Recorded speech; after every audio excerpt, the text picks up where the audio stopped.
Welcome back. In this session, we will be looking into the insert operations that we perform on the different tables. In the earlier sessions, we have discussed about how to read the data out of the database, and you have also looked into the multiple ways of retrieving the data from the database.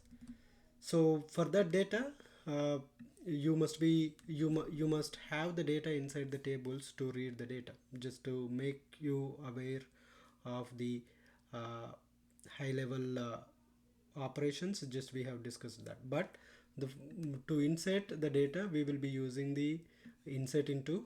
So, and the table name, next is the table name, and what are the columns that we are inserting into the table, and what are the values we are passing over here. So in this particular query, we are inserting into employee table into the three columns that we have and the values that we have that we are passing. Before we execute that insert query, let's try to see select the star from employee table. What are the records that we have in that current employee table, and see once we insert the record, how many records that we have in that particular table. Currently, if you see, there are 10 rows of records. This we have inserted during the data load, and let's insert another record into this particular table, right? So this record, I have inserted the record into the table, and I have also retrieved, and there is a record, the row 11th has been inserted, which is the Peter John, right? So when we have this, right, so if you see clearly this particular record, we haven't passed any the any of the employee ID. So for example, if you want to insert the employee ID 11, okay, so employee underscore ID, and I'm just passing the 11 employee ID here. So then it will go and insert the record if that particular ID is not available in that table. You're right. So the record 11 has been inserted into the table. So if you have a scenario where you have to insert the multiple rows, yes, you can do that. In a single query, you can insert the multiple rows. So if you want to see that, it would be the same query, insert into employee, and what are the columns that we are inserting, and the values, you can pass the list of values in the braces, right? So if you see here, basically the list of records have been inserted, and if you go and check the records have been inserted from the row 26, 27, 28. It's because when I'm not passing the ID, it is using the auto increment values. If I'm passing the ID, it will also insert the records into that specific ID.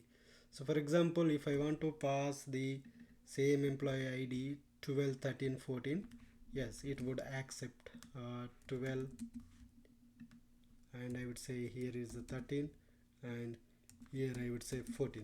So if I am again inserting the same records in the different table rows with the different primary key IDs, yes, 12, 13, 14 are the records which has been inserted into this particular table. So you can also read the records out of one table, and you can also insert those records into the another table. For example, let's take, as we have a lot of IT employees in this particular table, let's fetch all these IT employees in out of this table and try to insert into another table. Maybe it's an IT employee, right? So for that reason, so let's see like how many IT employees that we have, and let's see, then we will look into how we can get those many. Yeah, so you have list of IT employees over here, right? So let's take all these IT employees and insert into one particular table called IT employee, right? I'll be creating another table. The table name is IT employees, and which is also having employee ID, employee name, designation, and a department. So when you create this table, for now, if you go and look into this table, select star from IT employees, right? So I'm just trying to see how many records that we have in that IT employees. So when we look into this, there are no records currently. What we do now, so we fetch all the IT employees from the employee table and try to insert into this IT employees table using the insert query. So for that particular reason, what I'm doing, so insert into IT employees where employee name, designation and department, and I'm getting the selecting the data out of the another table called employee, right? So the column names that we are having here, it should match, the number of columns should match. The names doesn't matter, but the number of columns should match. And once you match those number of columns with the values that you are getting it from the another table, then it will work as expected. So now if you see, I fetched all the IT employees out of the IT table based on the department and inserted into this particular table.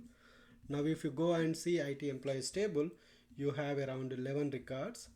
All the 11 records, if you see, all are from the IT department. So this is how we can perform the multiple insert into operations, and in the next session we will also look into the extension of insert into operations in the coming session. Thank you for watching. Let's wait for the next one.